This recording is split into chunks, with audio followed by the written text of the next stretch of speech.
Ama namin sumasalangit ka, sambahin ang ngalan mo. Mapasa amin ang kaharian mo. Sundin ang loob mo dito sa lupa. Hindi ko yata gustong amoy na sumasama sa hangin mula pa nitong nakaraan. Anong kailangan mo? Kay yahiyaman po. Baka pwede kayong mapakiusapan na magpunta sa bahay para gamutin ang kapatid ko. Kanina po kasing walang tigil sa pagsusukat. Masakit na masakit daw ang tiyan niya. Dinala na po namin sa ospital. Pero kahit nalapatan ng paunang lunas, wala pa rin pong pinagbabago. Ikaw ba yan, Peter? Opo. Ako nga po ito, si Peter. Halika rito kung gano'n at tulungan mo ko. Sige po. Abutin mo nga ang tungkod ko. Nariyan sa tabi ng altar. At pakipatay mo nga ang kandila. Alam niyo po, Apong Dalisay, hanggang ngayon namamangha pa rin ako sa inyo na nakakaya niyong mamuhay mag-isa rito. Matanda na kayo. Lagpas 70 na at bulag pa. Pero ang lakas at ang gilas niyo na parang wala kayong iniindang kapansanan. Dahil hindi ko ito itinuturing na kapansanan. Ang pagkabulag kong ito may dahilan. Ano po ang dahilan, Apong Dalisay? Ang tagal na rin mula nung napadpad kayo rito, hindi ba? Pero kahit na minsan, hindi pa nyo naikwento ang tungkol dyan. Kaya ang pagkakaalam po talaga namin, sa pulpagkasilang bulag na kayo. Hindi ito ang panahon para sa kwentuhan, Peter. Di ba't sabi mo'y masamang-masamang pakiramdam ng kapatid mo? Ay, oo nga po pala. Halika na. Isama mo ako sa inyo.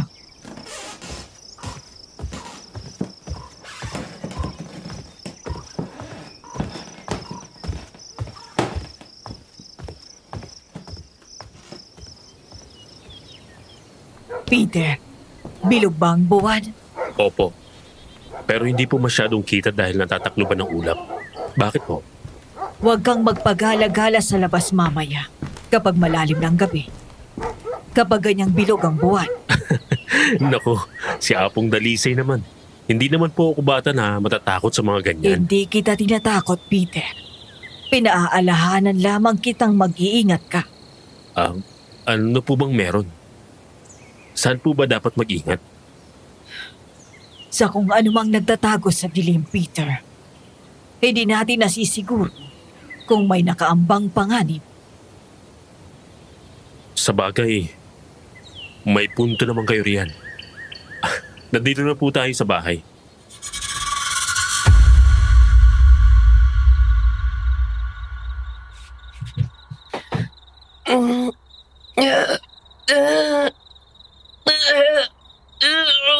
Ikuha mo nga ako ng isang palangga ng tubig, kandila at pangsindi. Sabihin mo sa akin, Pablo, saan ka nang galing? Sumama lang po ako sa mga katrabaho na mag-picnic sa may ilog. Apong Dalisay. Pagkatapos, nagkaganito na po ako. Eto na po yung pinapakuha nyo. Sige, ibaba mo at sundin mo lahat ng sasabihin ko. Sindihan mo ang kandila at patuluin mo sa tubig.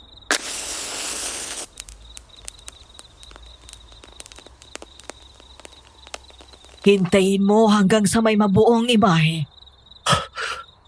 Bakit po ganito ang lumalabas?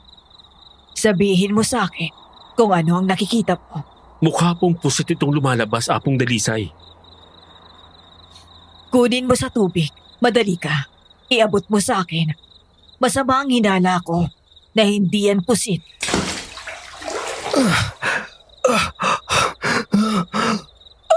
Ano pong nangyayari sa akin, Apong Dalisay? Ito na nga bang sinasabi ko. Hindi nga ito pusit. Hindi ako magkakamali. Ito ang amoy ng kubot. Ilang araw ko na rin naamoy ito sa paligid. Ano po ba yung kubot, Apong Dalisay? Aswang. Kaya mag-iingat kayo. Lalo't ganitong bilog ang buwan. Mas lumalakas ang mga aswang. Kung ganon, Ano po ang kinalaman ng kubot sa pagkakasakit ng kapatid ko? Sa palagay ko, nakakain siya ng buhok ng kubot. Nakakain ng buhok ng kubot? Paano po ang mangyayari yun? Pablo, ano bang pinagkakain mo dun sa picnic nyo kanina, ha? Normal naman ang lahat ng pagkain dun kanina, kuya. Ang sakit ng tiyan ko. Ano na pong gagawin natin kay Pablo? Kailangan niyang maisuka lahat ng buhok ng kubot na nakain niya. Yun lang ang makakapagpagaling sa kapatid mo, Peter. Bantayan mo na lang siya. Maya-maya lang din ay bubuti ng lagay niya. Maglagay ka na lang ng tubig sa isang pitsil at dadasalan ko iyon. Siya mong ipainom sa kapatid mo. Kung kukulangin, magpunta ka lamang sa akin.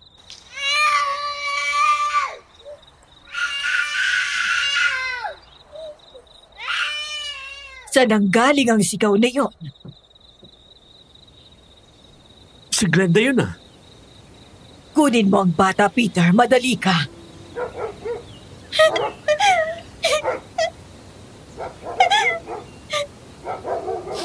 Eden, sabihin mo sa amin, bakit ka umiiyak? May aswang po, Apo. Kakainin niya ako. Glenda, makinig ka sa akin. Hindi totoo ang... Tingnan mo ang katawan ng bata, Peter. Ano po? Tingnan mo ang katawan niya. Kung may mga bahagi bang mapupula. Yung parang latay o bakas ng gapos. Meron nga pong mapupula sa mga braso at binte ni Glenda, Apong Dalisay. Sila na naman. Ano? Ihatid mo ang bata pa uwi sa kanila, Peter. At umuwi ka kagad sa inyo. Huwag na huwag kang lalabas pagkatapos. Pero paano po kayo? Kaya ko na ang sarili ko.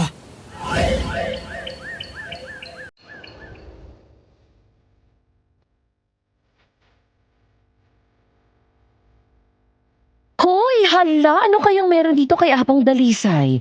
Parang may nasisense akong something sa kanya. Kayo ba?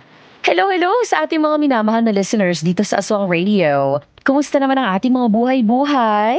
Masaya kami sa tuwing may mga bagong kwentong pinapadala sa amin dito dahil ibig sabihin nun, magkakasama-sama na naman tayo sa adventures. Excited na ba kayo sa isang to? Kung oo, ano pang hinihintay nyo? Makinig na!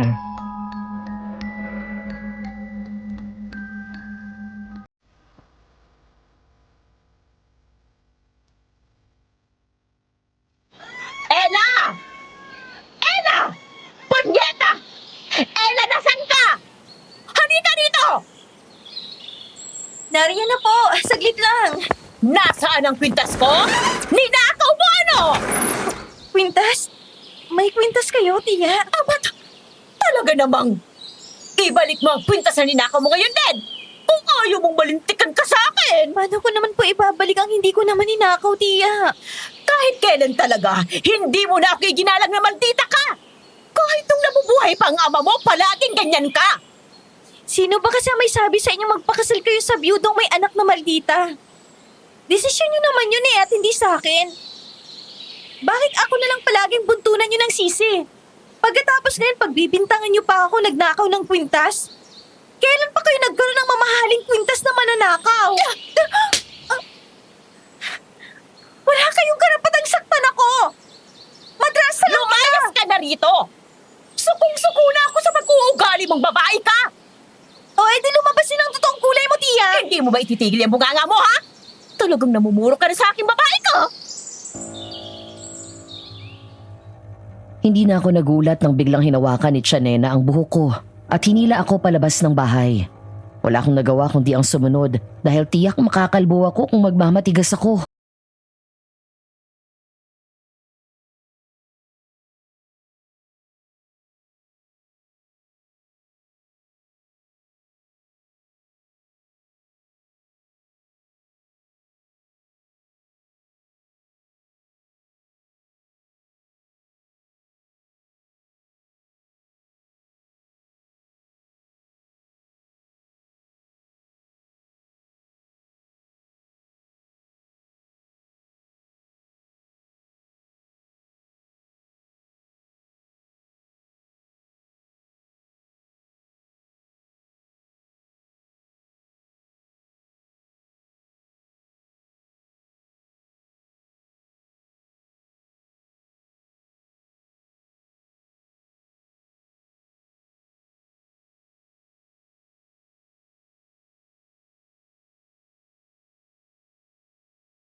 Ginaganito mo na ako ha.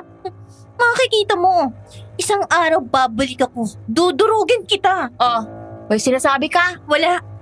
Masyado naman yatang matalas yung pandinig mo para sa edad mo. Anong sinabi mo? Pinagbulungan ako ng mga kapitbahay nang makita nila akong umalis ng bahay. Sa malamang, isa lang ang sinabi nila. Bakit ako umalis? Ganong ako ang mas may karapatan sa bahay. Oo, totoo yun. Pero anong magagawa ko kung wala naman akong kakampi sa bahay na yun? Nung namatay ang tatay ko, nag-asawa na ulit si Chanena. May kasama pang 3 anak na babae ang bago niyang asawa. Umalis na ako dahil yun ang sa tingin ko ay mas makakabuti para sa akin.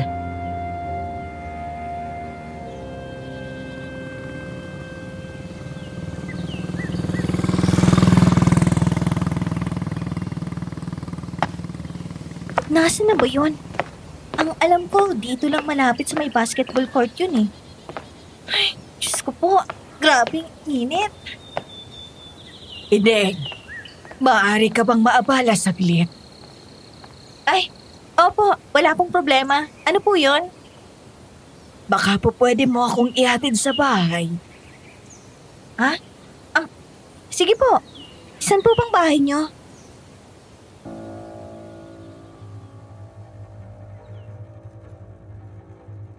Naglahad ng kamay ang matanda sa akin. May ilang segundo ko rin yung tinitigan saka ko inabot. Noong magsalubong ang mga mata namin, doon ko napansing kakaiba ang mga mata nito. Natakot ako nung una. Nag-alinlangan. Pero ang matanda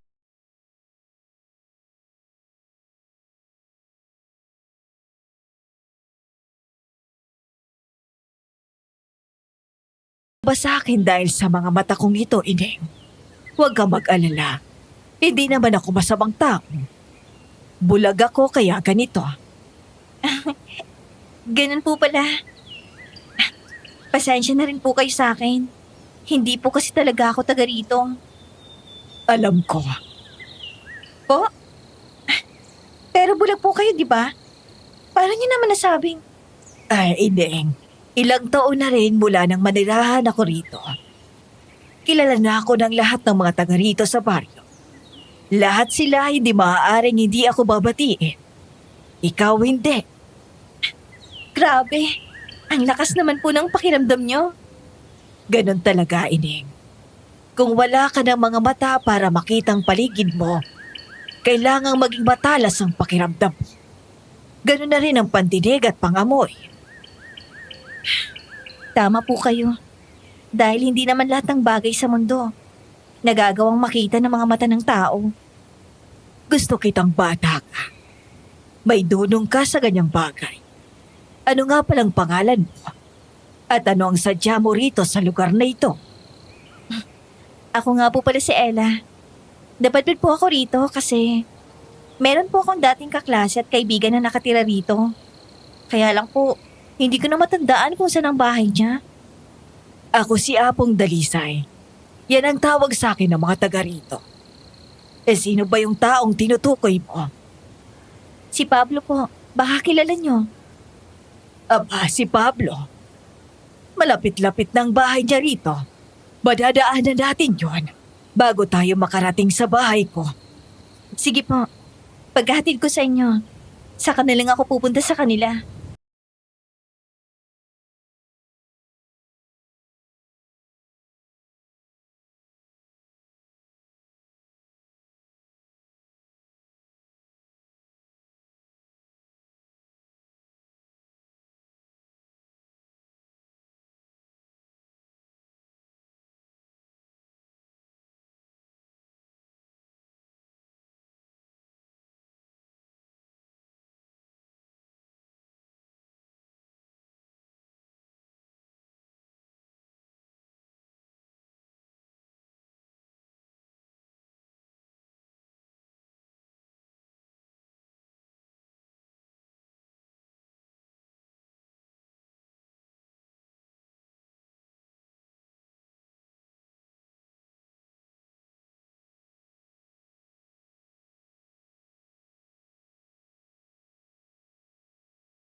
Nena sa bahay.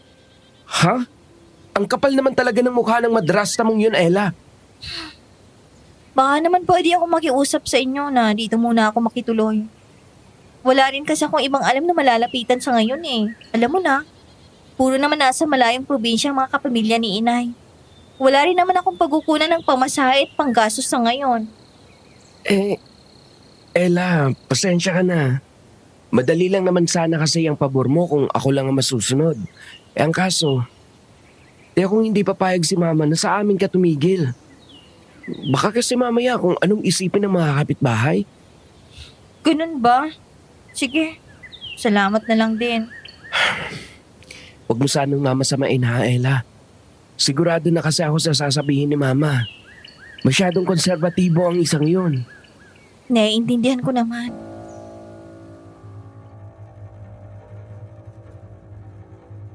Nakita ko na ang sarili kong natutulog sa kalsada at lumalaboy ng sandaling tinanggihan ni Pablo ang hiningi kong pabor.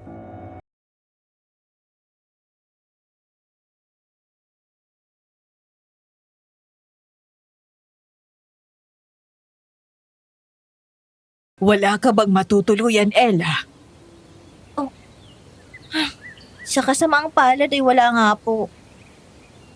Hindi ko po alam kung saan ako pupulutin ito. Kung gusto mo, dun ka na lang tumuloy sa bahay ko. Ayun! Magandang ideya yan, Ella. Talaga po? Oo. Mag-isa na lang sa buhay si Apong Dalisay. Kaya wala na siyang kasama sa bahay.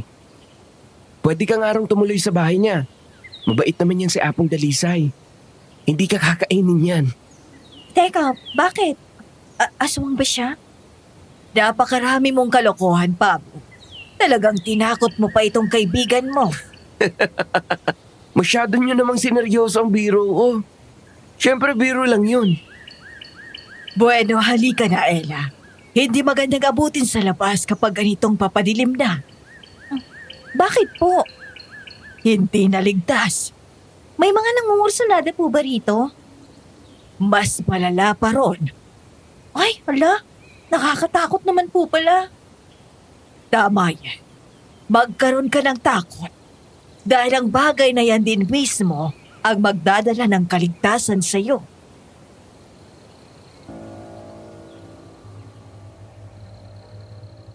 Hindi ko gaanong naunawaan kung anong ibig puntohin ni Apong Dalisay noon. Ang tanging nasa isip ko lang, wala naman sigurong masama kung susunod ako. Hindi ang madrasta ko si Apong Dalisay. Walang dahilan para manlaban ako. Takot ko na lang na baka biglang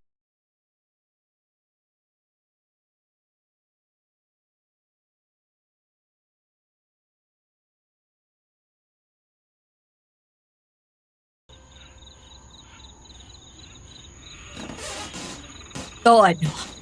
Okay lang ba sa iyo ang magiging kwarto mo habang narito ka? Naku, opo. Gustong gusto ko po. Hindi po ba parang nakakahiya naman?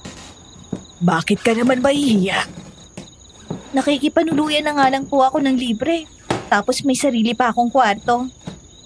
Ikaw talagang bata ka. Ano bang dahilan at hiyang-hiya ka? Para yun lang. Kahit naman sinong makituloy rito, ganyan pa rin ang gagawin ko. Ang bait niyo naman po, Apong Dalisay. Paano'y naaalala ko sa iyo ang apo ko? Ha? Meron po pala kayong apo? Nasaan po siya? Bakit mag-isa na lang po kayo rito? Ay, napakahabang kwento, Ella. Kapag sinimulan ko ngayon, baka makatulugan mo na. Kayang mabuti pa, magpahinga ka na. Kita ko sa mukha mong pagod na pagod ka ngayong araw. Kayo po, hindi pa po ba kayo matutulog? Ihatid ko na po kayo sa kwarto nyo. Hindi na, Ella. Sige na. Mauna ka nang matulog. Isa pa, kaya ko ng sarili ko. Po? Paano? Bulag po kayo, di ba? Oo nga. Pero sanay na ako. Alam ko na ang bawat pasikot-sikot ng bahay na ito. Kung ganun po, mauna na talaga ako matulog sa inyo. Hayaan niyo po. Bukas ako babawi sa inyo. Kung hindi niyo po na itatanong, alam ko po lahat ng gawaing bahay. Pwede niyo akong gawing katulong dito kapalit ng pagtira ko. Hindi ko alam kung anong kwentong buhay mo, Ineng. Pero hindi mo kailangang gawin ang bagay na yan, Ella. Pinatuloy kita rito sa bahay ko nang walang hinihinging kapalit. Maraming salamat po talaga. Pwede po bang payakap? Ikaw na bata ka. Oo naman. Yumakap ako kay Apong Dalisay at tahimik na umiyak. Gumaan ang damdamin ko sa mga sinabi niya sa akin. Sa unang pagkakataon sa buhay ko, may taong nagmalasakit sa akin tulad ng pagmamalasakit na ibinigay noon ng magulang ko. Kung saan naman lang, ni katiting noon ay nakuha ko kay Tiyanena.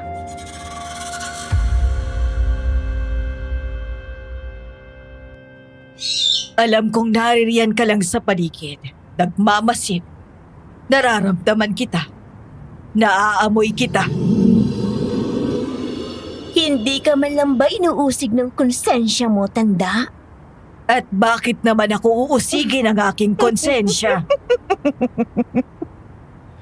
Tingnan mo nga naman Talagang hanggang ngayon, hindi pa rin nagbabagong takbo ng isip mo, tanda.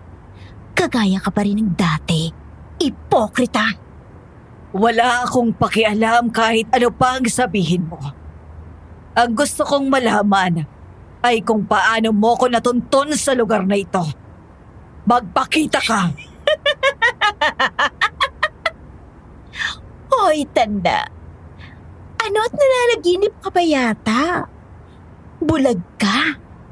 Magpakita man ako, hindi mo pa rin ako makikita. Masyado mong minamaliit ang kakayahan ko. Simula pa lang, wala na akong bilib sa'yo.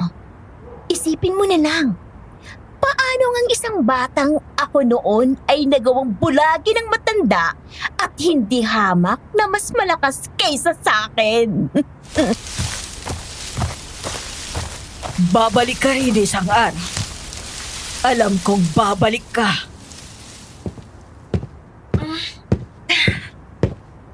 Apong Dalisay, ano pong ginagawa niyo rito sa labas?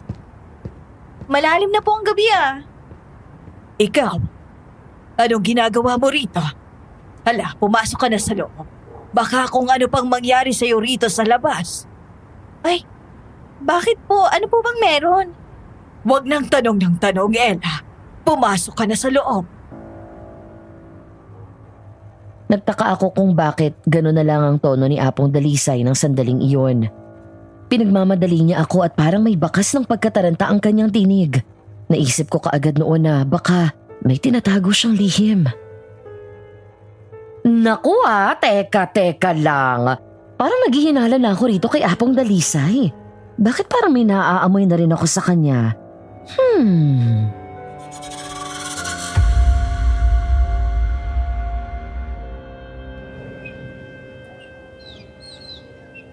Abat sino na naman niyang kay aga-aga kumangbulahaw? Pagbubuksan ko na po ng pinto. Bakit parang dami nilang tao sa labas? Buksan mo, pero iawang mo lang ang pinto ng konti. Huwag kang magpapakita. Bakit po? Basta't sumunod ka na lang sa sinasabi ko at hindi ka mapapahamak. Apo, magandang umaga. Si Kapitan Tony po ito. Magandang umaga rin naman sa iyo, Kapitan. Abay, ano bang sa atin? Kay aga mo namang napadalaw. Mangungumusta lang si Kapitan Tony sa'yo. Apong, alam mo naman itong mga nakarang araw. Ang daming nangyayari dito sa baryo natin, di ba? Hindi malaman kung may mga nagalabang luka-luka o aswang. Tama si Dennis, Apong. Mag-iingat kayo rito. Nung isang gabi lang di umano, itong anak ni Cecilia na si Glenda ay iniuwing umiiyak ni Peter na parang nalaruan yata ng aswang o kung ano. Maraming salamat sa pag-aalala niyo sa akin, Kapitan. Maayos naman ang lagay ko rito. Kaya kong protektahan ang sarili ko. Alam niyo naman itong si Kapitan natin, Apong. Isinaalang-alang niya palagi ang kapakanan ng mga nasasakupan niya. Ka Dennis! Tapos ang termino ni Kap ngayong taon. Bakit parang ikinakampanya mo na naman? Siya nga pala, Apong. Maliban sa pagugumusta ay may isa pa akong pakay. Ano yon? Nabanggit sa akin ni Dennis kahapon na may dayo raw rito kahapon na aali-aligid sa may basketball court. May nakapagsabing inampun mo raw. Bakit ko makapagsalita ka na ba yata, Kap? Parang may masamang tinapay ka na kaagad doon sa dayo. Hindi naman sa gano'n. Ang problema kasi, dayo nga. Hindi natin kilala yon. Kakilala yon ni Pablo. Kaibigan niya yon. Hindi ba, Pablo? Oo nga po. Naku, Apong Dalisay. Sa totoo lang, kanina ko pa yun ipinapaliwanag kina Kapitan Tony. Ang lagay ay mukhang kampante kayong matino ang dayong yon. Ipupusta kong kalingkingan ni Dennis, Kapitan. Mabait ang batang yon. Kilala mo. Kung sa palakasan din lang ng pakiramdam, walang makakauna sa akin dito. Oo, siya, sige. Kung gano'n naman pala, ay alis na kami. Mula sa maliit na siwang sa gilid ng pinto ay pinanood ko ang pag-alis ng kapitan kasama ang mga tao at si Pablo. Napaisip ako ng sandaling yon, DJ Yumi. Bakit gano'n na lang ang pag-uusisa ng mga ito sa kung sino ako? Siya ko noon na may kung anong nangyayari at hindi rin naman nagtagal at sumambulat din sa akin kung ano yun. Yun nga lang, hindi ako naging handa sa magiging epekto noon sa akin mismo.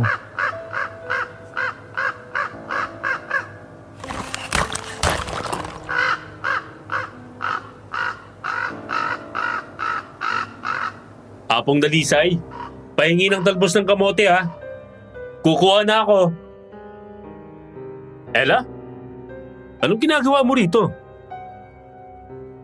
Napabaling ako sa pinagmulan ng tinig at nakita ko si Peter na nakatayo roon.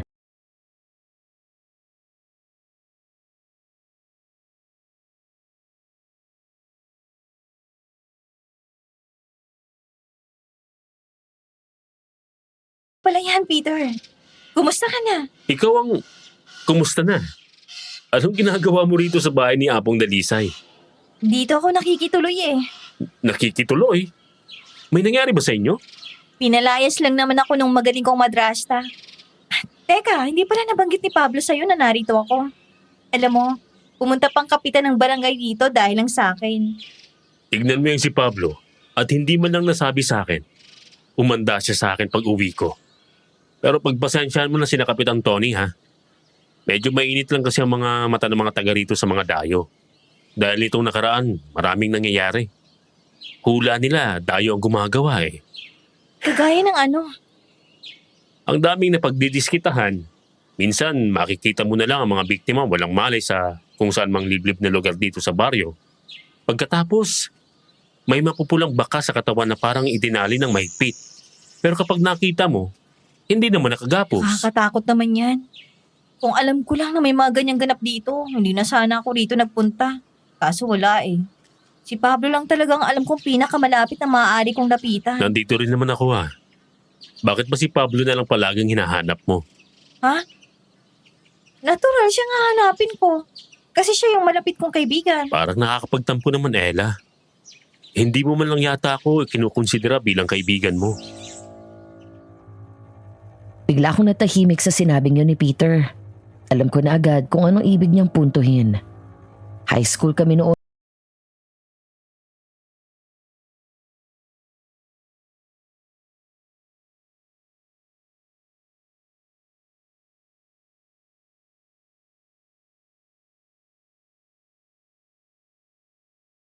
So hindi sinabi ko, nagbibiro lang ako. Kakainis ka.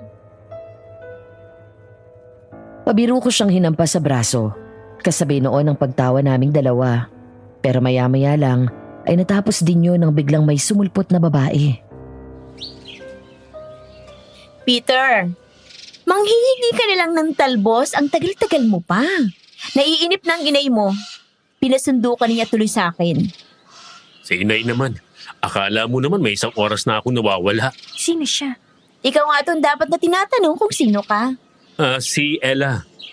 Kaibigan siya ng kapatid ko. Ella, si Tanya. Girlfriend ko. Kung gano'n, may girlfriend ka na pala. Oo. Paano? Mananalbos na ako kasi naghihintay na sina inay sa bahay.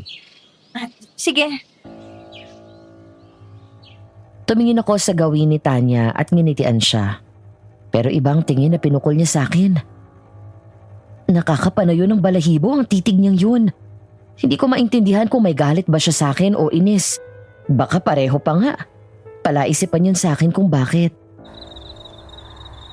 Ay, grabe. Hindi ko akalain na ganito karaming labahin ko. Kung hindi pa ako dumating sa bahay ni Apong, baka hindi pa napalitan ng mga kurtina at kobre kama niya. Kawawa naman ang matanda. Nag-iisa na sa buhay. Oh. Sino yan? May tao ba riyan?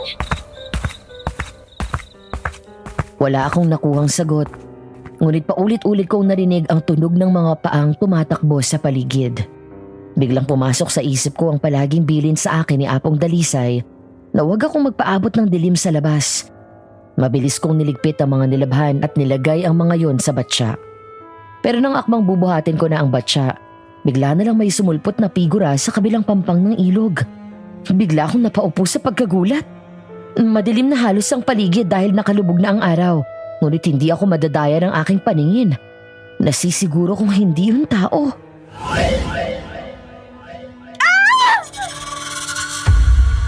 Hindi ko alam kung natakot ba yun sa malakas kong sigaw o ano dahil bigla na lang yung nawala.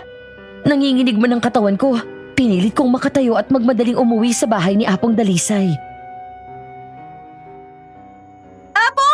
Apong Dalisay! Oh, ano tumahagos ka riyan? Saan ka ba galing? Kanina pa kita hinahanap. Gabi na. Galing po ako sa ilog. Naglaba. Inabot na ako ng dilim sa dami ng nilaban ko. Sana'y ipinagpabukas mo na lang ang iba. Apong, nakakita yata ako ng aswang. Ano ka mo? Saan? Sa may ilog. Nakatayo siya sa kabilang pampang. Nakatingin siya sa akin, Apong. Diyos ko. Sigurado ka ba? Anong itsura nung nakita mo? Mahabang buhok. Parang mga galamay kung titingnan mo. Sinasabi ko na nga ba? Tamang hinala ko. Ano po yun, Apong?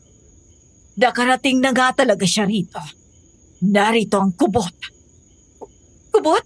Ano po yun? Isa yung uri ng aswang. Mag-iingat ka, Ella. Kayang-kaya kang lingkisin ang buhok niyang mahaba na parang mga galamay. Kaya mahigpit kitang pinagbibilinan na huwag kang magpapagabi sa labas, lalo pat wala kang kasama. Ako na po bang susunod niyang bibiktimahin? Sa akin na po siya nagpakiti eh. Yan ang hindi ko masisiguro. Walang pinipiling biktima ang kubot. Basta't makakita siya ng tao at gusto niyang kainin, papatay siya. Ang maipapangako ko lang, hanggat narito ka sa loob ng pamamahay ko, walang anumang elemento o aswang ang makagagalaw sa iyo. Salamat naman po kung ganon. Pero hindi pa man ako tuluyang nakakahinga ng maluwang ng gabing yon, DJ Yumi, ay may kasunod na agad na kumusyon ang nangyari. Sumugod na naman sina Kapitang Tony at ilang taga-baryo sa bahay ni Apong Dalisay. Apong! Apong! Ano na naman ba yon, ha? Ilabas nyo ang babaeng yun, Apong Dalisay. Ngayon din! Abay, bakit? Ano bang problema? May panibago na naman biktima. At may nakasaksi na yung ampo ninyo ay galing sa ilog at tumatakbo pa uwi rito. Hindi na ako nakatiis sa puntong yon at lumabas na ako ng bahay para harapin sila. Ilang sandali ang lumipas at naroon na rin ang magkapatid na sina Peter at Pablo. Dennis, matatanda na mga saksi nyo. Hindi natin pwedeng basta-basta na lang paniwalaan ang mga sinasabi nila. Tama naman si Kuya ka, Dennis. Sa dilim na to, at matanda pa ang nakakita, hindi maiiwasan na baka nagkamali lang sila. Tsaka dahil lang si Ella ang dayo rito, ganyan na agad ang iisipin ninyo. Hindi ko alam kung bakit ang init ng dugo niya sa akin. Pero wala akong ginagawang masama. Alam niya ni Apong Dalisay. Kung ganon, Ipaliwanag mo kung bakit gabing-gabi na ay nasa ilog ka pa. Huwag na huwag mong maitatanggi dahil nakita mismo ng dalawang mga mata ko na ikaw yon. Naglalaba po ako, Kapitan.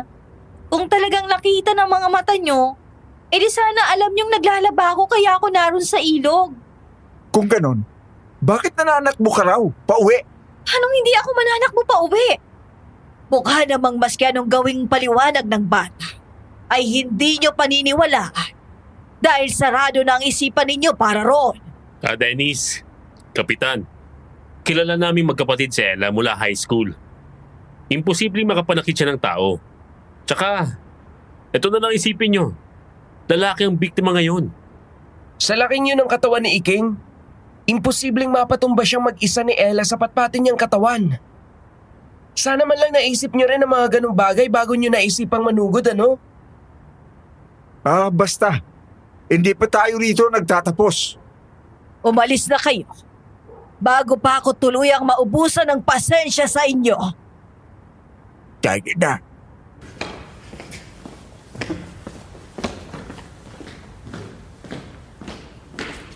Ano bang nangyari ha, Ella? Bakit ganun ka na lang paginalaan ng mga taga rito? Na ikaw ang gumagawa ng mga krimen na nangyayari. Paano nga kasi mula nung dumating dito si Ella, nagsunod-sunod ng mga insidente. Palibhasa hindi nila kilala si Ella. Madali para sa kanila ang husgahan siya. Pero ako ang magpapatunay na hindi siyang may kagagawa nun. Narito ang kubot. Nagtatayuan pa rin talaga ang mga balahibo ko sa tuwing narinig ko ang kubot na yan. Nakatatak na sa isip ko habang buhay ang nangyari sa akin nung nakaraan dahil dyan. Kaya sumunod ka sa sinasabi sa'yo. Hindi yung Ano kuya? Sige, sabihin mo. isa ka pang pasaway na walang alam kundi ang gumala. Kaya ka nakakakain ng buhok ng kubot eh. Nakakain? Paano nangyari yun? Yan nga ang palaisipan sa amin. Basta napakaraming tanong na ang hindi pa rin nasasagot. At hindi namin alam kung saan ba kami makakakuha ng sagot na yon. Kahit isa man lang sana. Pero ang ilap ng katotohanan. Kayo po ba, Apong Dalisay? Ha? Ano ka mo? Baka po kahit isang sagot man lang ay may maibigay kayo.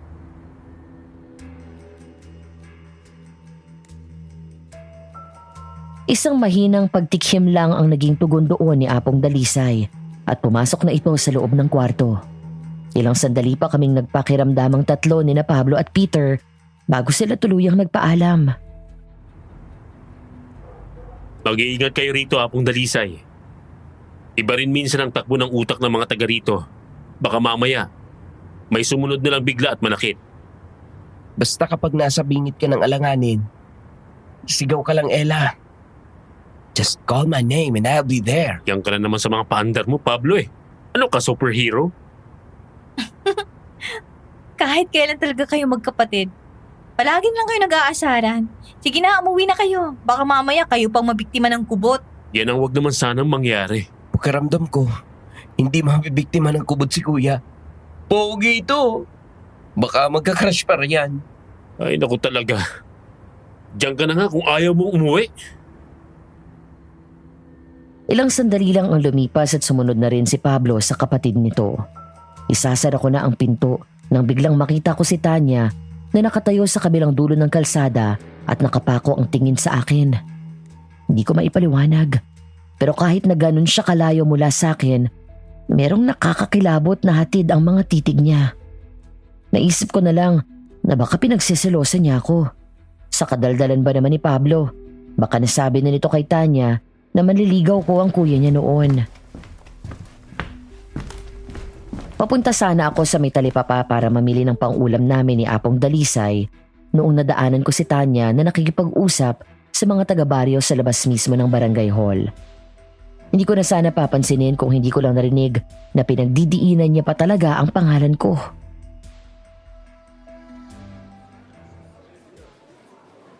Nako, sinasabi ko sa inyo ka, Dennis. Talagang may pagkaaswang ang Ella na yon. Mukhang pati si Peter, balak aswangin para lang maagaw sa akin. Aba, yan ang hindi mo dapat payagan, Ineng. Ibang usapan na yan. Totoo yan ka, Dennis. Kaya nga sana gawa na ng petisyon na mapalayas ng babae niya dito sa lugar niyo. Kung taga rito lang ako na sanang gumawa nun. Malakas din ang kapit eh. Palibhasa, nasa puder ni Apong. Kayo naman ka, Dennis. Para namang may magagawa pa si Apong Dalisay sa inyo sa oras na kunin niyo na ron ang babaeng yon. Kung hindi sila naniniwala sa sinasabi ng matatanda rito sa baryo niyo, siguro naman, maniniwala sila sa akin. Totoo ito sinasabi ko sa inyo. Talagang siya yung nakita kong nagpalit ng anyo sa ilog. Takot na takot nga ako dun eh. Abay, kahit na. Kailangan pa rin natin matibay na ebidensya. Ang sa ganun, may saysay ang pagdakip natin sa kanya. Eh di dapat tayo kumilos na at tayo ang madidihado. Ang kailangan lang naman makakuha tayo ng ebidensya. Tama? Ebidensya? O kaya naman mahuli natin siya sakto. Ay, magandang araw sa inyong dalawa. Ka Dennis, Tanya. Natigilan ang mga ito at biglang pumaling sa direksyon ko. Mga nakakunot ang noo, pero mas masama ang itsura ni Tanya noon dahil mukha na itong mag-aamok. Tama ako, malaki nga ang selos niya sa katawan. Oh, ikaw pala yan, Ella. Saan ang punta mo? Dito sa inyo. Sasali ako sa usapan nyo kasi mukhang interesado kayo masyado sa buhay ko. Hindi naman sa ganun. Napag-uusapan lang. Ah, talaga ba? Sige, ako na lang ang tanongin nyo. Para hindi yung ang dami nyong haka-haka at parang ang dami nyong alam. Talaga ba? Parang ang tapang mo naman yata para sa isang dayo lang rito. Para sabihin ko sa iyo, Ella, hindi mo kilala ng lubusan ng mga... Akala ko nung una, ako lang ang nag-iisang dayo rito. Pero karirinig ko lang sa usapan nyo ni Ka Dennis. Kani-kanina lang. Eh hindi ka rin naman pala taga rito. Bakit ang dami mong satsat? Anong sinabi mo? Ipinaalala ko lang sa inyong dalawa na kung mag-away kayo, nandito na kayo sa harap ng barangay hall. Ella? Peter! Mabuti dumating ka. Itong babaeng to, tingnan mo, nagsisimula ng gulo. Ay, ako pa talaga yung nakita. Ako na naman ang may pasimula ng kahuluhan. Ella, huminahon ka, okay? Kaya nga, siya itong bagong dating lang. Siya pang hindi marunong makisama ng maayos. Paano ko kayo pakikisamahan ng maayos? Kung una pa lang, hindi na magandang pinapakita nyo sa akin. Kasi nga, May punto si Ella at Tanya. Sa kanya agad binintang ang mga kaguluhan dito. bakit Peter? Ganun mo ba kakilala ang babaeng yan para ipagtanggol mo lang siya ng ganyan? Paano kung aswang nga yan? Ha? Ako aswang? Mas amoy aswang ka nga sa akin, Tanya. Tumigil ka riyan, ha? Mas sasabunutan talaga kitang babae ka. Malapit na. Pumagitan na sa amin noon si Peter. Mas lalo pang nagngit-ngit si Tanya nang hawakan ako sa kamay ni Peter at hilahin palayo roon. Sa kagustuhan kong mas inisin siya, nilingon ko pa sila at nginisian. Balita ko kay Peter kanina. Munti ka na raw makipag-away sa harap ng barangay hall. Ella, ramdam ko sa'yo na mabait ka. Pero minsan medyo lumalagpas ka sa hangganan. Alam mo naman na mainit ang mga mata ng mga taga rito sa'yo dahil dayo ka. Pasensya na po. Hindi na lang din talaga ako nakapagpigil kanina. Para bang sa unang pagkakataon, handa na akong lumaban at ipagtanggol ang sarili ko. Bakit, Ella? Ano bang pinagdaanan mo sa buhay para magkaganyan ka? Palagi po kasi akong pinagmamalupitan at inaalilan ng madrasa ko eh. Hindi ako makapalag ng todo kasi wala na akong kakampi. Patay na po ang tatay ko. At ang kasama ko na sa bahay ay ang bagong asawa ng madrasa ko at mga stepsisters ko. Kaya mo naisipan na maglayas. Pinalayas po talaga ako ng madrasta ko. Pinalabas niyang may ninakaw akong kwintas kahit wala naman siya noon. Ginawa lang niya yun para mawala na ako sa landas niya at maangkin ang bahay na ipinundar ng nanay ko. Gusto mo bang gumanti sa kanila? Nung una po parang gusto ko. Pero habang tumatagal, napag-isip-isip ko, Sino bang maghihirap ang kalooban sa paghahangad na makaganti balang araw? Eh di ako rin. Natutuwa akong malaman na ganyan ang pananaw. Kung sana lang lahat ay may pusong kagaya niyang sa'yo. Pusong matiisin po ba? Minsan hindi rin nakakatuwang ganito, Apong Dalisay. At alam ko kung bakit, Ella. Nagpaalam na ako kay Apong Dalisay na papasok na sa silid ko pagkatapos kong maghugas ng pinggan. Nahiga ako, ngunit hindi naman dinalaw ng antok nung gabing yun. Para bang may kung anong bumabagabag sa dibdib ko ng sandaling yun. May tinig na bumubulong. Yung bulong na sumasama sa hangin. Paulit-ulit. Ayaw tumigil at tinatawag ako. Hindi na tuloy ako nakatiis at bumangon na ako ng tuluyan. Sinubukan kong humingi ng tulong kay Apong Dalisay sa pag-asang may mairerekomenda siyang mabisang pampatulog. Pero himbing na sa tulog ang matanda noong silipin ko. Lumabas na lang ako para magpahangin. Kahit na nga ba, isa yun sa mahigpit na bili ni Apong Dalisay. Makailang ulit na may tumawag sa pangalan ko habang nasa labas ako at nagpapahangin.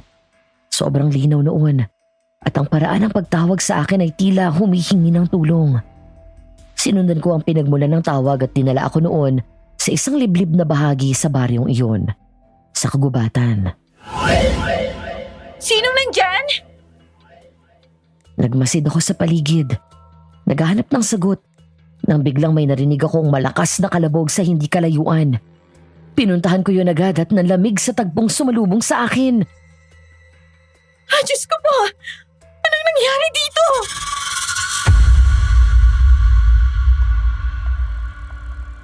Isang lalaking nakahandusay sa lupa ang naabutan ko. Tanging shorts lang ang suot nito at puro latay ang katawan. Lakas loob ko yung nilapitan para tingnan kung humihinga pa. Subalit, hindi pa man lumalapat ang aking kamay sa leeg ng lalaki. Nakarinig na ako ng mga yabag at sigawan ng mga tao. Sinasabi ko na nga ba't ang babaeng yan talagang aswang? Kung naniwala na kaagad kayo sa akin nung una pa lang, hindi na magkakaroon ng panibagong biktima. Hindi talaga dapat pinagkakatiwalaan dayong kagaya niya na hindi alam kung saan nagsimula. Hindi nga natin kilala kung sino ang kapamilya niyan. Huwag kang kikilos. Napapaligiran ka na namin. Taas ang kamay. Hindi ko na alam kung anong nangyayari sa paligid ko noon. Masyadong naging mabilis ang lahat. Napag-alaman ng mga tanod na wala ng buhay ang lalaki. At sa akin ibinibintang ang lahat ng pagkamatay nito. Isang bagay na hindi ko naman ginawa. Pero ayaw nila akong paniwalaan. Maniwala kayo sa akin! Wala akong ginagawang masama! Kung ganon, ano ang ginagawa mo rito sa lugar kung saan nangyari ang krimen? Paano mo maipaliliwanag na napakalapit mo sa biktima? Lumabas lang naman ako para magpahangin. Nang biglang parang may tumatawag sa akin at dito ako dinala. Sa tingin mo ba talaga maniniwala kami sa mga sinasabi mo? Isa kang aswang. Doon pa rin sa may ilog, nakita ko na kung paano ka nagpalit anyo nung gabing yon. Ano bang sinasabi mo? Hindi ako aswang! Inosente ako! Kapitan, ang mabuti pa hulihin na natin siya. Total naman, naaktuhan na. Oo nga! Kailangan litisin natin ang aswang na yan sa harap mismo ng taong bayan. Bakit ba hinahayaan niyong makisawsaw dito si Tanya? Hindi naman siya taga rito ah! Lumapit sa akin si Tanya at bumulong. Halos magtupi ang mga binti ko sa aking narinig. Ibinulong niya mismo sa akin kung sino ang tunay na aswang. Hindi! Hindi totoo ang sinasabi mo! Maniwala ka sa akin, Ella. Siyang dahilan kung bakit narito ka ngayon sa sitwasyong to. Sa tingin mo ba, gugustuhin niyang mabunyag ang pinakatatago niyang lihim? Siyempre hindi. Kaya ikaw ang ginamit niyang panakip butas. Hindi siya ganon. Hindi siya katulad ng sinasabi mo. Alam ko ang lahat-lahat, Ella. Ikaw, wala kang alam. Pero huwag kang mag-alala. Dahil malapit nang sumambulat ng katotohanan. Lumayo kayo sa babaeng ang Tanya. Baka mamaya kung anong gawin niya sa'yo. Naglakad pa urong si Tanya sa akin na may ngiti sa mga labi, habang umaalingaw-ngaw pa rin sa isip ko ang pangalang binanggit niya. Hindi ako makapaniwala. Aswang si Apong Dalisay. Halos wala na ako sa sarili nung hulihin ako ni Ka Dennis at itali ang mga kamay ko. Dinala nila ako sa barangay hall at pansamantalang ikinulong sa isang selda na ako lang ang tao. Hindi rin ako nilapitan ng kahit na sino sa takot na baka manakit ako.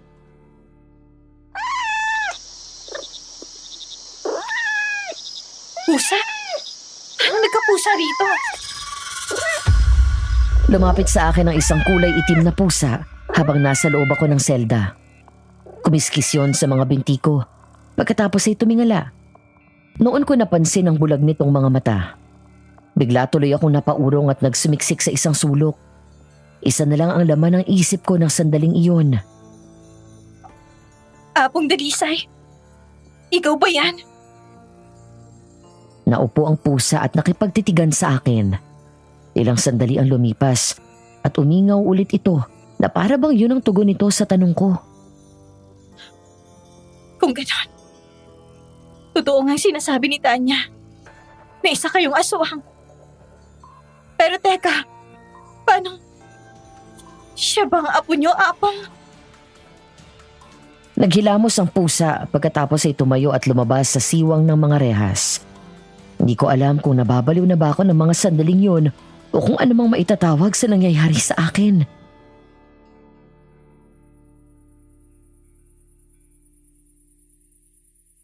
Aba Ginoong Maria, napupuno ka ng grasya.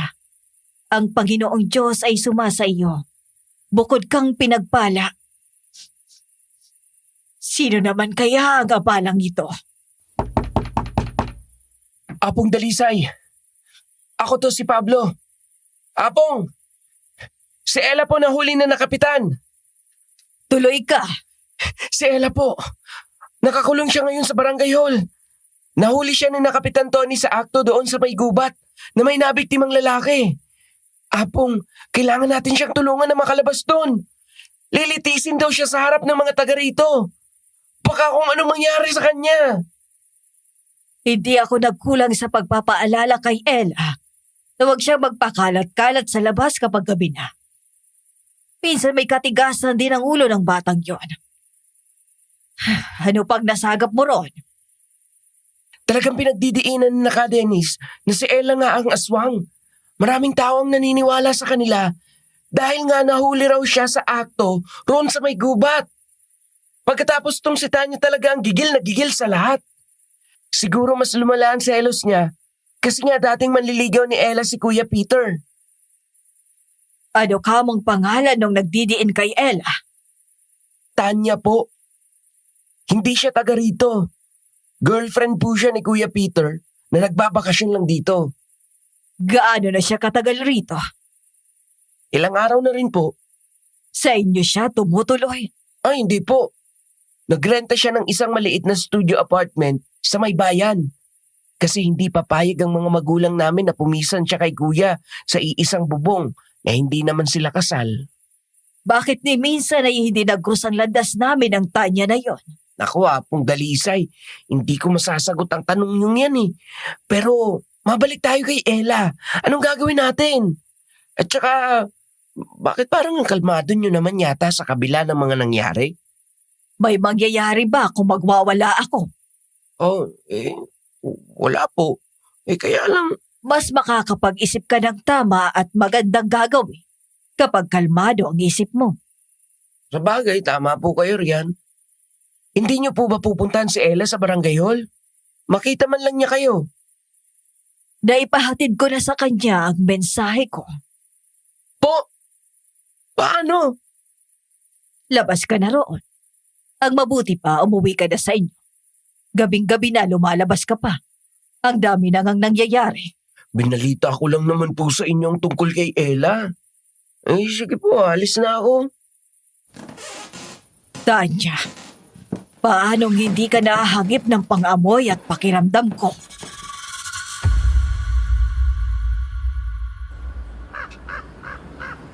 Mga minamahal kong kabarangay, dumating na ang araw na nahuli natin ang salarin sa mga kaguluhang nangyayari rito sa ating dati tahimik na lugar.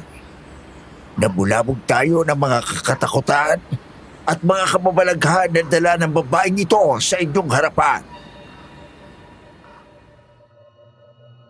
Gusto ko na lang na bumuka ang lupa at lamunin ako nung mga sandaling yon dahil sa pinagsasabi ng kapitan ng barangay. Paano niya nasabing ako nga ang may kasalanan ng mga panggugulo, pananakot at pagpatay kung isang beses lang naman nila akong nakita? Hindi man lang sila nag-imbestiga ng mas malalim. Hindi ko man lang nakitang nakisawsaw doon ng mga pulis. Para akong isinalang sa isang makalumang paraan ng paglilitis. Kapitan, hindi ba parang hindi naman yata makatarungan tong ginagawa nyo kay Ella? Hindi naman sapat ang mga ebidensya nyo na siya nga ang salarin sa lahat ng mga nangyari nitong nakaraan. Oo nga. Nakita nyo lang naman sila ron sa gubat isang beses. Naimbestigahan man lang ba ng maayos at napagtagpi-tagpi ang mga ebidensya? Kapitan, malaking pagkakamali itong gagawin mo. Baka mamaya bumalik sa iyong bigla. Napakarami niyong satsat na magkapatid. Sa tingin niyo ba, pakikaalaman ng mga pulis ang ganitong kaso kapag sinabi natin ang salarin ay isang aswang? Kataas-taasan ay pinagtatawanan lang tayo ng mga hinayupak na yon. Kaya nga napagkasunduan na lang naming mga namumuno rito sa barangay na tayo na lang ang magre-resolba sa parang alam namin. At ito na yon. Umugong ang malakas na bulungan ng mga naroroon nang biglang umalingaw-ngawang boses ni Apong Dalisay mula sa likuran. Nahawi ang mga tao nang maglakad siya sa gitna ng mga ito papunta sa harapan. Mabuti naman. At naisipan mong dumalo sa paglilitis nitong ampun mo, Apong Dalisay. Nang sa ganun naman ay mamulat ka sa katotohanan na mali ang naging hatol mo sa isang ito. Nagkakamali ka, Kapitan. Hindi pa rin nagbabago ang pananaw ko kay Ella. Hindi ko nararamdaman ang kasamaan sa kanya na meron ang halos lahat ng mga naririto ngayon. Iba si Ella. Puro ang damdamin na meron siya. At yun din ang dahilan kung bakit binuksan ko ang tahanan ko para sa kanya.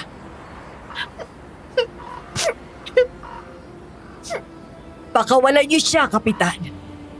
Hindi ang isang kagaya ni Ella ang tunay na kalaban.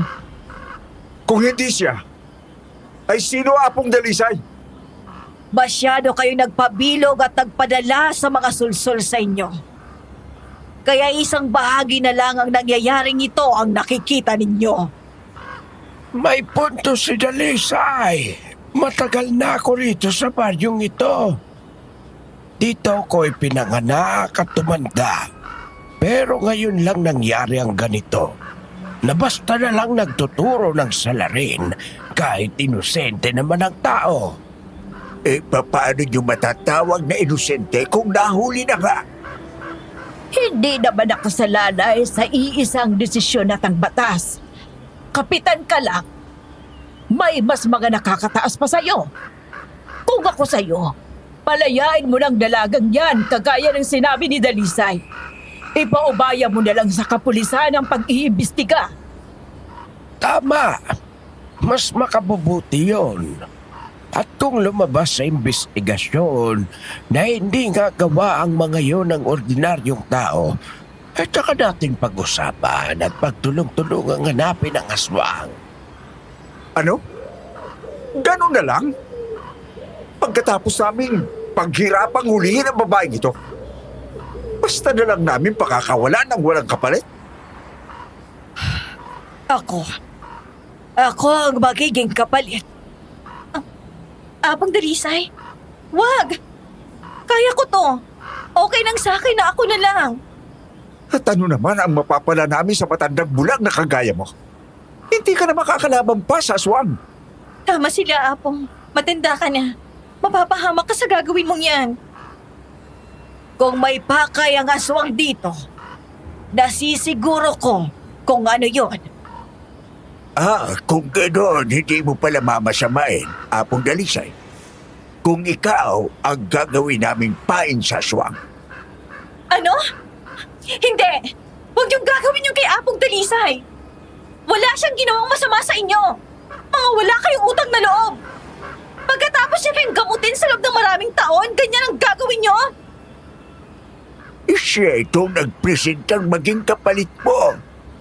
Hindi na daming kasalanan yun. Oh, kalaga na ang babaeng yan bago patuloy ang magbago ang isip ko. Kinalagan nga ako ng isang tanod habang ang mga tao ay isa-isa nang nagsialisan doon. Tumakbo ako agad kay Apong Dalisay nang ganap akong makalaya. Umuwi tayo sa bahay at mag-usap. Masyadong maraming bagay kayong hindi sinasabi. Hindi ko na naiintindihan kung anong mga nangyayari. Handa ka ba, Ella?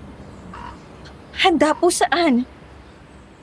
Handa ka na bang marinig ang katotohanan? Napalunok ako ng magkasunod. Kung ang tinutukoy ni Apong Dalisay ay ang katotohanan sa likod ng pagkatao niya na isa siyang aswang, handa akong marinig yun. Opo.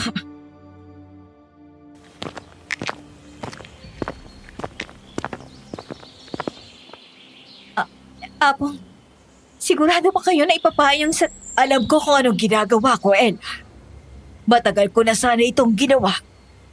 Pero, ang totoo niyan, ang katotohanan ay isa kong aswang. Kalahating bangkilan, kalahating diwata. At hindi ako kasing sama ng ibang aswang. Kaya wala kayong dapat na ikatakot sa akin. Shit! Kung ganon, yan ang dahilan. Kung bakit kahit bulag kayo, maraming bagay pa rin kayong nagagawa. Kaya minsan napapaisip ako kung totoong bulag ba talaga siya. Pero sandali, nakakatakot pa rin kapag naiisip kong aswang si Apong. Umurong palayo si Pablo, habang si Peter naman ay parang itinulos na sa kinaroroonan nito. Mukhang hindi nito kinaya ang revelasyon. Ella, bakit parang hindi ka man lang nagulat? Inaasahan ko lang sasabihin niyo tungkol sa pagiging aswang. Dahil naibulong na sa akin ni Tanya yon. Anong kinalaman ni Tanya rito? Yan ang isang bagay na gusto ko ring pag-usapan natin, Peter. Saan mo nakilala si Tanya? Pagkatrabaho po kami. Siyang unang lumapit sa akin at sinabing gusto niya ako. Kalaunan, nagustuhan ko rin naman po siya. Pero mukhang bahagi ka lang ng plano niya. Planong makarating sa lugar na ito. Ano pong ibig niyong sabihin? Apo ko si Tanya at isa siyang kubot. Ha? Si Tanya rin ang dahilan kung bakit nabulag ang mga mata ko. Wala. Paano niya nagawa yun sa inyo? Lola niya kayo. Walang kontrol si Tanya sa pagiging aswang niya. Noong 10 taon pa lamang siya, ay napatay ng mga taong magulang niya. Nagtanim ng pot at galit sa dibdib ang apo kong yun. Noong tinuturuan ko siyang kontrolin ang sarili, ibang ginawa niya.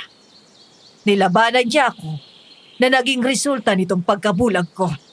Pero kung malakas ang pangamoy at pakiramdam niyo, bakit hindi niyo siya nakilala kaagad?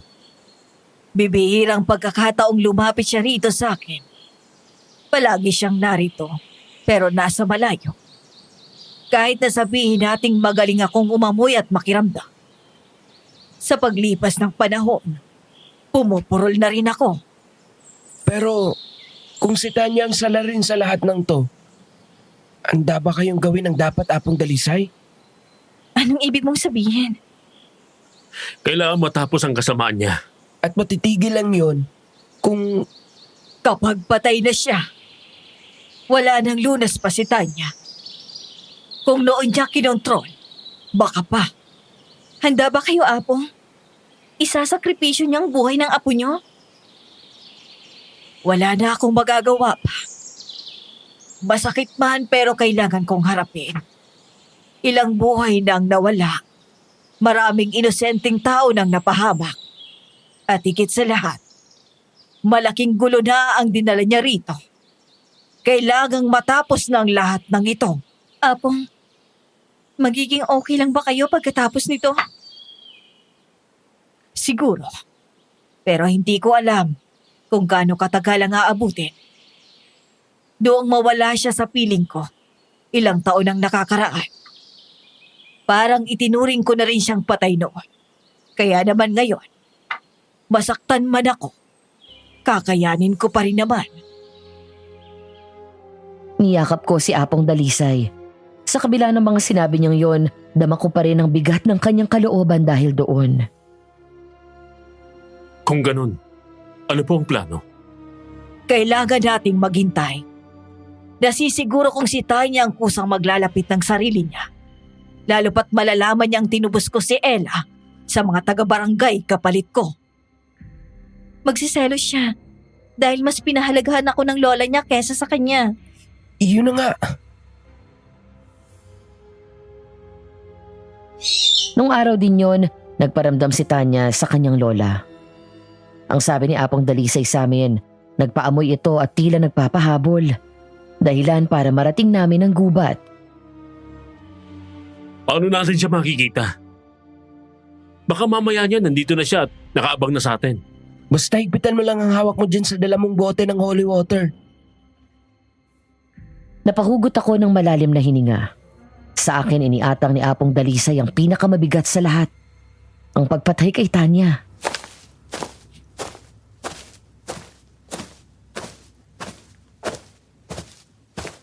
Darito na siya.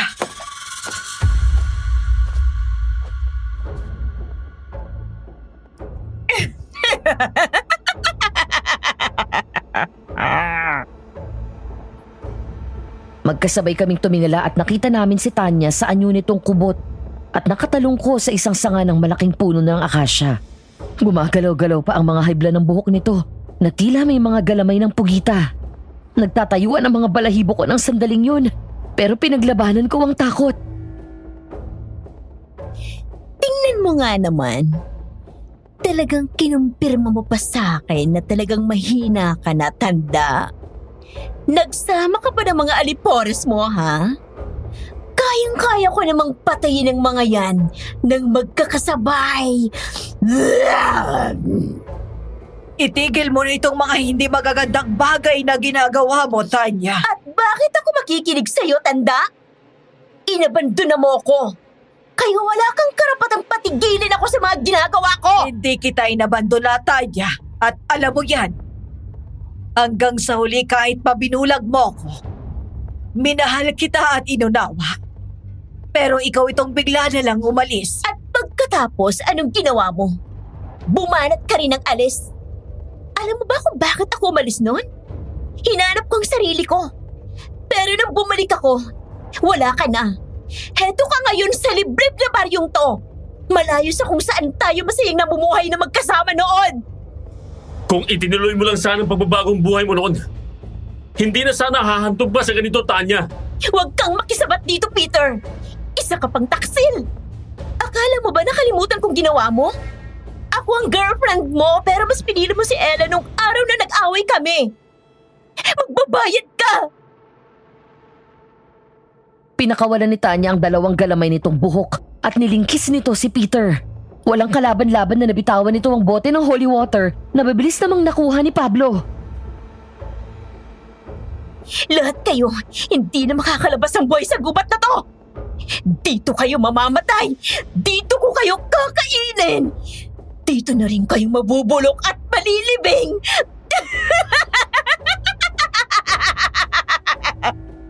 Yun ang akala mo!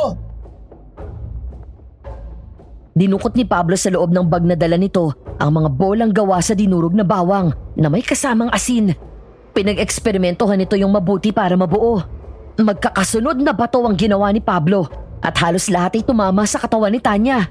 Nasasaktan nito sa tuwing nadudurog ang mga yun. Magaling, Pablo. Sige pa. Konti na lang at mahuhulog na siya. Ella, humanda ka na. Opo, Apong Dalisay.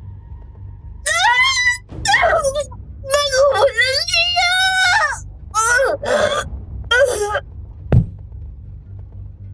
Kaagad na sinabuyan ni Pablo ng holy water si Tanya at tila nalapnos ang balat nito dahil doon. Nakawala si Peter mula sa pagkakalingkis ng buhok nito. Kinuha ko ang pagkakataong yon para sakyan si Tanya sa tiyan Subalit nang sasaksakin ko na ng tansong punyal ang dibdib niya, bigla niyang nahawakan ng magkabilang palapulsuhan ko.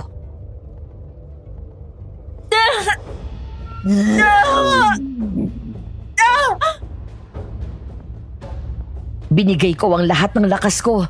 Pero dahil aswang si Tanya, kinulang yun. Mabuti na lang at naroon si Peter. Bigla siyang sumulpot sa likuran ko at tinulungan akong maisaksak ang punyal sa dibdib ni Tanya. Malakas ang naging sigaw niya nang bumaon yun at nagtalsikan ng kanyang dugo. Nagkikisay-kisay pa ito habang iniikot ko ang punyal sa kanyang dibdib upang masigurong maluluray noon ang kanyang puso. Patawarin mo ko, Apo. Pero ito na lang ang natitirang paraan para sa mas nakararami. Hindi na yata humihinga si Tanya. Wala na siya. Tapos na. Noong gabing yun din, inilibing namin si Tanya bago pa man ito tuluyang maging abo sa sikat ng araw dahil yun ang hiling ni Apong Dalisay. Sa pagkawala niya, bumalik na ang katahimikan sa baryong yun. Ako naman ay tuluyan ang tinalikuran ng dati kong buhay kasama ang mga taong ni minsan hindi naman nagawang magpadama ng pagmamahal sa akin. Pinili ko na lang ang manatili sa piling ni Apong Dalisay, DJ Yumi. Mabait siya sa kabila ng pagiging kalahating aswang. At higit sa lahat, itinuring na niya akong parang tunay na apo.